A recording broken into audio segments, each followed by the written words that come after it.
आश्रम के पुण्यार्जक हैं अरह सागर गुरु भक्त परिवार। रोग आया है, जाएगा, समय से जाएगा। दुख आया है, जाएगा, समय से जाएगा। एक दिन सुख आएगा, एक दिन निरोगी काया आएगी। यह देह जगत में जीते हैं, भौतिक जीवन को ही सब कुछ समझ लेते हैं। इसलिए हमें इस शरीर के व्याधि आदि का हमें भय रहता है, डर रहता है। पता नहीं मेरे को रोग ना हो जाए। अभी आपको पता है साल 2 साल पहले क्या महामारी मची हुई थी। हर व्यक्ति सावधान रहता था। ये हिदायतें दी जाती थी, मास्क लगाइए, मास्क लगाइए, 2 गज दूरी बनाइए, अपने आप को सुरक्षित रखिए। ये क्यों कहा जाता था? मृत्यु से बचने के लिए नहीं कहा जाता था, अपने जीवन को सुरक्षित बनाए रखने के लिए कहा जाता था। मरना तो निश्चित है। कोरोना जैसी बीमारी जब आई वो तो एक बहाना था। जब भी मृत्यु आती है तो बहाना लेकर के आती है। कोई गाड़ी चलाती हुई जा रहा है और थोड़ी सी उसकी झपकी लग जाती है, गाड़ी खाई में गिर जाती है। कई कई बार मरण को प्राप्त हो जाते हैं, कई बार कुछ भी नहीं होता है। क्यों? यदि उसकी मृत्यु आ गई होगी तो साधारण व्यक्ति भी जरा से उसमें चला जाता है, और जिसकी आयु पूर्ण नहीं होती है तो बड़े से बड़े एक्सीडेंट होने के बाद भी बच जाते हैं। इस पर विश्वास करो। नमे मृत्यु नमे व्याधि, नमे मृत्यु कुतो भीतिर, नमे व्याधि कुतो व्यथा। ना हम बालो हम, ना वृद्धो हम, ना इवैतानी पुद्गले। जब मैं मृत्यु स्वरूप हूं नहीं तो फिर मृत्यु का आतंक क्यों, कैसा? नमे व्याधि, जब मुझ में कोई बीमारी नहीं है तो फिर व्यथा कैसे, दुख कैसे? ना मैं बालक हूं, ना मैं वृद्ध हूं, ना मैं युवा हूं। एतानी पुद्गले, ये सब पुद्गल की ही पर्याय हैं। जन्म की पर्याय देखो, युवा अवस्था की पर्याय देखो, वृद्ध अवस्था की पर्याय देखो, और प्रौढ़ अवस्था की पर्याय देखो। सब ये पर्याय किसकी हैं? एतानी पुद्गले, ये सब पर्याय पुद्गल की हैं, भौतिक शरीर की हैं। वस्तु में परिवर्तन होता रहता है, व्यक्ति में परिवर्तन होता रहता है, पदार्थ में परिवर्तन होता है, पर आत्मा में कोई परिवर्तन नहीं होता है। आत्मा का स्वभाव तो संकोच और विस्तार वाला है। यदि तुम उसी आत्मा को चींटी के शरीर में ले जाते हैं तो कितना छोटा शरीर बन जाता है। बोलो, चींटी कितनी बड़ी होती है? छोटी सी हो, जैसे नाम वैसा उसका काम। यदि वही आत्मा हाथी के शरीर में चली जाती है तो हाथी का शरीर कितना बड़ा, विशाल काय। ये सब पुद्गल की पर्याय हैं। आत्मा तो अजर अमर अविनाशी शाश्वत तत्व है। आत्मा का आकार छोटा बड़ा नहीं होता है, शरीर का आकार छोटा बड़ा हो सकता है और हो जाता है। क्योंकि आत्मा जिस शरीर को धारण करती है उस शरीर में समा जाती है। यदि वही आत्मा यदि बड़े शरीर को धारण करती है तो बड़े शरीर को समा लेती है। जैसे दीपक को यदि एक बर्तन के अंदर रखें तो दीपक का प्रकाश उस बर्तन के अंदर समा जाता है, और यदि उसी दीपक को बड़े खुले आकाश में यानी कमरे में रख दिया जाए तो उसका प्रकाश पूरे हॉल में फैल जाता है। ऐसे ही आत्मा होती है। तो नमे मृत्यु कुतो भीते, नमे व्याधि कुतो व्यथा। ना हम बालो, ना वृद्धो हम, ना इवैतानी पुद्गले। इसलिए डरने का कोई काम नहीं है। जब मेरी आयु है तब मुझे कोई हिला नहीं सकता है, और जब मेरी आयु पूरी होगी तो कोई मुझे जिला नहीं सकता है। डरने का काम ही नहीं है। जिन्हें बीमारी है वे भी ना डरें।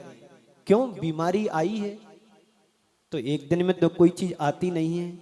बीमारी आई है तो बरसों का विकार जब हमारे शरीर में इकट्ठा होता है तब वह विकार उभर करके आता है, बीमारी के रूप में आता है, बुखार के रूप में आता है, सिर दर्द के रूप में आता है, आंखें आ जाती हैं, आई फ्लू हो जाता है और मलेरिया जैसी बीमारी हो जाती है, डेंगू जैसी बीमारी हो जाती है। एक दिन में आती क्या बीमारी? जब बरस भर तुम कुछ खाते पीते रहते हो, यहाँ वहाँ जाते रहते हो, यहाँ वहाँ का पानी पीते हो, यहाँ वहाँ का खाना खाते हो, बाहर का सब भक्षण करते रहते हो, वो धीरे धीरे विकार जुड़ करके बीमारी का रूप ले लेता है। तो अब आ तो गई बीमारी, डरना नहीं है। और जिनके घर में बीमारी है वो भी ना डरें। भाई ठीक है, एकाध व्यक्ति को बीमारी आई है तो वो अब डरना नहीं है, अब इसका सामना करना है, डॉक्टर को दिखाना है, परामर्श लेना है। बस अपनी सावधानी बना करके रखोगे। एक बात मन में श्रद्धान रखें, बीमारी है तो बीमारी का इलाज भी होता है। ऐसा नहीं है कि बीमारी का कोई इलाज ना हो, नहीं तो डॉक्टरों की दुकान कैसे चलेगी, डॉक्टर कैसे अपने परिवार को पालेंगे। इसलिए कि तुम दवाई कराने जाओ तो डॉक्टर भी स्वस्थ रहेगा और मेडिकल वाला भी स्वस्थ रहेगा, और खुद भी जब दवाई लोगे तो खुद भी स्वस्थ बने रहोगे। इसलिए अब डरने की कोई बात नहीं है। अगर तुम्हारी मृत्यु इसी बीमारी से होना होगी, निमित्त से लिखी होगी, तो भगवान भी उसे टाल नहीं सकता है, कोई भी नहीं बचा सकता है। एक्सीडेंट से तुम्हारा लिखा होगा, निमित्त से बना होगा, तो एक्सीडेंट होकर ही रहेगा, उसे कोई बचा नहीं सकता है। इसलिए डरना नहीं है, पर सावधानी पूरी रखना है। जब कोई बड़ी विपत्ति आती है तो आप लोगों को संकेत दिया जाता है कि अलर्ट हो जाओ, सावधान हो जाओ। क्यों? इसलिए कि अब बारिश होने वाली है, तूफान आने वाला है। क्यों? सावधान नहीं रहोगे तो फिर कहोगे कि हमारे लिए तो कुछ बताया नहीं गया है, अचानक बारिश आ गई है, अचानक तूफान आया है, हम अपने आप को संभाल नहीं पाए हैं। तो संकेत करना मतलब तुम्हें डर पैदा करना नहीं है। संकेत करने का मतलब होता है कि हम अपने आप में सुरक्षित हो जाएं, जहां तुम्हें जाना है वहां पहुंच जाएं, अपने आप को सुरक्षित रख लो। इसलिए संकेत दिया जाता है। जब विद्यार्थी परीक्षा देने जाते हैं तो उनके लिए बार बार संकेत दिया जाता है कि अब तुम्हारा समय हो गया है, पहली घंटी बज चुकी है, अब दूसरी घंटी बज रही है, और सतर्क हो जाओ, जो आवश्यक क्वेश्चन है उसको पूरा कर लो। और जब तीसरी घंटी बजती है, अब तुम्हारा समय पूरा हो गया, अब तुम कुछ नहीं कर सकते, कॉपी जमा करो। ये होता है ना। और विद्यार्थी ये सोचे कि तुमने घंटी क्यों बजाई, तो ये गलत बात है। घंटी बजाना एक व्यवस्था है, और घंटी बजकर सुनकर के भाग जाओ एग्जाम हॉल से तो क्या, ये तुम्हारी अज्ञानता है। हम अपने जीवन को मृत्यु से नहीं बचा सकते हैं, पर मृत्यु के आतंक और भय से तो बचा सकते हैं। मृत्यु से कोई नहीं बच सकता है, पर मृत्यु के डर से बचने का हम पुरुषार्थ कर सकते हैं। ये मन में ठान लो, निश्चित कर लो कि मेरा जन्म हुआ है तो मरण निश्चित है, फिर डरने की क्या बात है। जब मरेंगे मरेंगे। आप लोग कहते हो महाराज श्री, आप लोग अपने उपदेशों में प्रायः मृत्यु मृत्यु की बातें करते हो, नकारात्मक हमारे दिमाग में भर देते हो, पर हम लोगों को ऐसा लगता है कि अब तो मरना ही हमारा निश्चित है। नहीं, मृत्यु की बात नहीं करते हैं, मृत्यु के आतंक से बचने की बात जरूर करते हैं। तुम्हारे जीवन में नकारात्मक भरने की कोई बात नहीं होती है, तुम्हारे जीवन में सकारात्मकता लाने के लिए बतलाते हैं कि मृत्यु हमारे जीवन की अनिवार्य एक घटना है, इसको टाला नहीं जा सकता है। एक घटना है, घटेगी, पर मृत्यु के भय से मरने के पहले तो हम वैसे ही मर रहे हैं। जब मरेंगे तब मरेंगे, मृत्यु के भय से क्यों मरें। एक बार ऐसा हुआ, एक वजीर था, मंत्री था एक राजा का, किसी कारण से उससे कोई गलती हो गई, राजा ने उसको मृत्यु दंड दे दिया, कहा कि अगले दिन तुम्हें सूली पर चढ़ाया जाएगा। और मंत्रियों से उसको आदेश करवाया गया कि तुम्हें कल के दिन सूली पर चढ़ना है, तुम्हारा मृत्यु दंड है। पर संयोग कुछ ऐसा बना, संयोग कुछ ऐसा बना, जिस दिन उसको मृत्यु पर फांसी पर चढ़ना था, फंदे पर लटकना था, उस दिन उसका जन्मदिन था। संयोग ऐसा बन गया, जन्मदिन था। जन्मदिन था तो उसके घर में सहनाई बज रही थी, खुशियां, मंगलाचरण हो रहा था, खुशियां हो रही थी, खुशी बढ़ रही थी और नाच गान चल रहा था। इधर राजा को लगा, अपने मंत्रियों को भेज करके दिखवाया, चला देख करके आओ कि उसके यहाँ कैसा माहौल है, क्योंकि मृत्यु दंड है और मृत्यु से तो हर व्यक्ति डरता है। तो कुछ गुप्तचर जाकर के देखते हैं, वहां तो नाच गान हो रहा है, वहां पर तो सहनाई बज रही है, वहां पर तो बहुत अच्छे गाना हो रहे हैं। और देख करके वापस आया, अपने राजा को सुनाया। राजा ने सोचा कि लगता है कि हाँ, मृत्यु जैसा तो कुछ नहीं है, पर ऐसा लग रहा जैसे कई वर्षों के बाद, प्रतीक्षा के बाद किसी का जन्म हुआ हो। राजा को लगा अब इसे मृत्यु दंड नहीं देना चाहिए। राजा को लगा कि अब इसे मृत्यु दंड नहीं देना चाहिए और उस व्यक्ति को बुलाया गया, वजीर को बुलाया गया जिसको मृत्यु दंड था।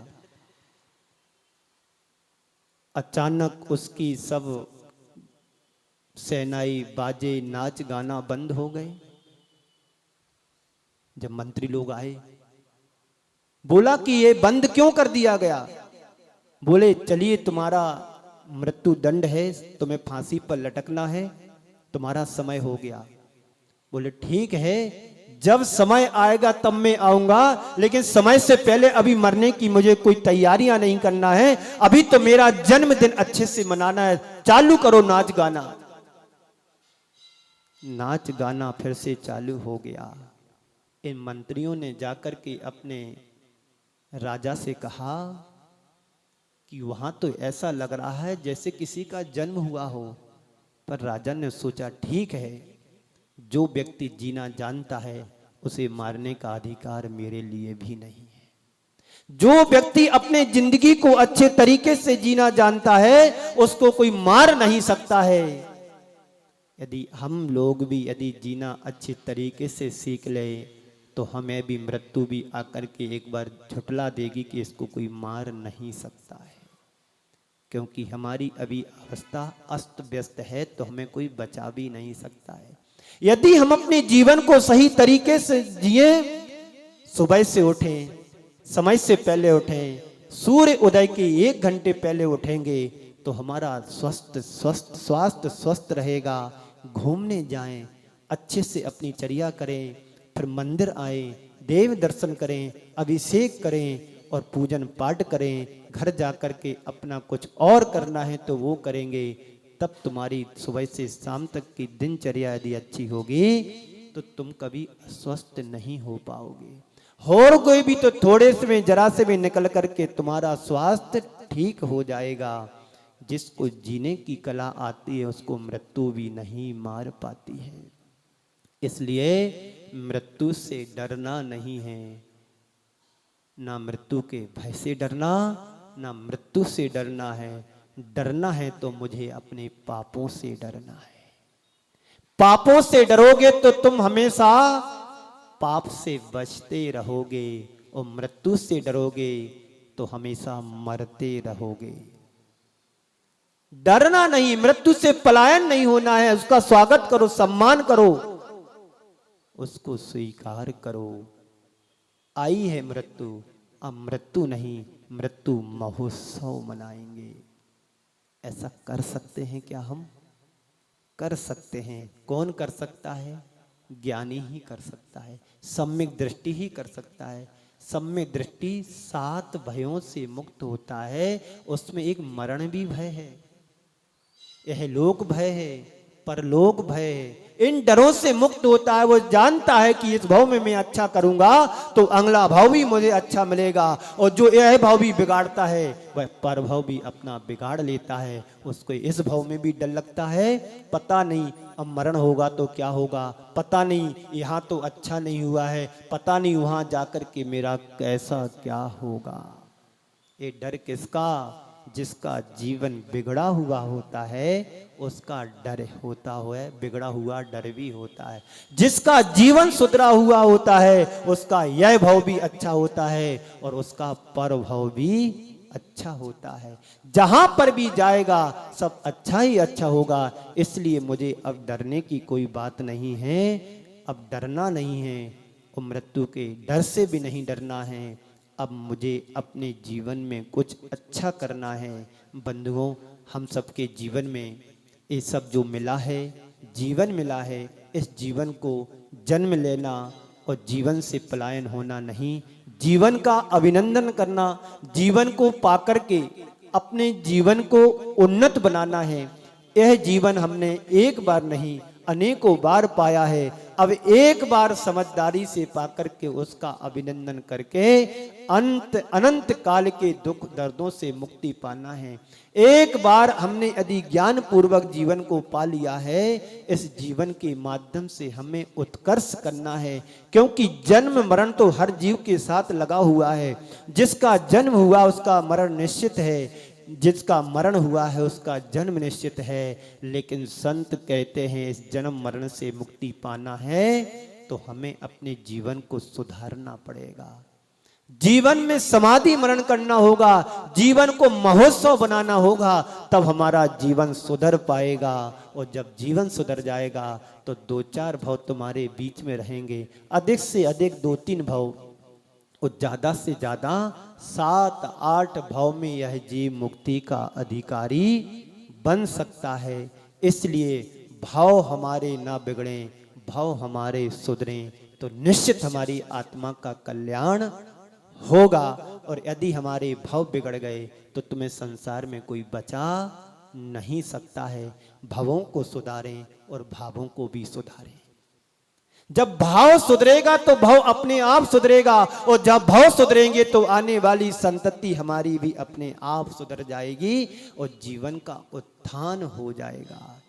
अब मुझे मृत्यु से नहीं डरना है, न डराना है, न डर किसी को दिखाना है।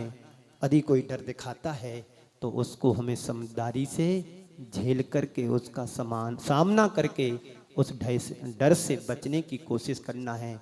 आप सबका समय हो रहा है। बस आज का यही तुम्हें मैसेज लेकर के जाना है कि जिसका जन्म हुआ है उसका मरण पक्का है। चाहे राजा हो, चाहे रंक हो, चाहे छत्रपति हो, चाहे चक्रवर्ती हो, इस संसार में जो भी आया है, चाहे तीर्थंकर क्यों भी ना हो, उसको एक दिन मृत्यु के गाल में समाना होता है। उसे स्वीकार करना पड़ता है कि मृत्यु यदि आई है तो उसका स्वागत करो। स्वागत किसका करते आप लोग? बोलो जी, जो मेहमान घर में आते हैं करते हैं ना, जोर से बोलो। स्वागत करते ना, किसका स्वागत करते हैं? मेहमान आते हैं। जब मेहमान का स्वागत तुम करते हो तो मृत्यु भी तुम्हारी मेहमान बन करके आई है, उसका स्वागत करो, अभिनंदन करो, अभिवंदन करो कि स्वागत है, आइए। जब तुम मृत्यु का स्वागत करना सीख लोगे तो फिर तुम मृत्यु के से डर नहीं लगेगा, भय नहीं रहेगा। कभी भी आ जाए मेरे पास, मैं तैयार हूं। जो विद्यार्थी होता है, वर्ष भर पढ़ता है, वो एग्जाम देने के लिए हमेशा तैयार होता है। कभी भी मेरे से पेपर ले लो, कभी मेरे से लिखवा लो। डर किसको होता है? जो पढ़ाई नहीं करता है। उसे लगता है पता नहीं क्या होगा, पता नहीं पेपर कैसा आएगा, पता नहीं क्वेश्चन बनेगा कि नहीं बनेगा, क्योंकि उसने वर्ष भर पढ़ाई नहीं की है। ऐसे ही जो मृत्यु को स्वीकार कर लेता है और अपनी साधना में रत रहता है तो वो कहता है कभी भी मेरी परीक्षा हो जाए, कभी भी मेरी मृत्यु आ जाए, मेरे को डर नहीं है, आज भी मैं परीक्षा देने को तैयार हूँ। इस कार्यक्रम के पुण्यार्चक थे अरह सागर गुरु भक्त परिवार।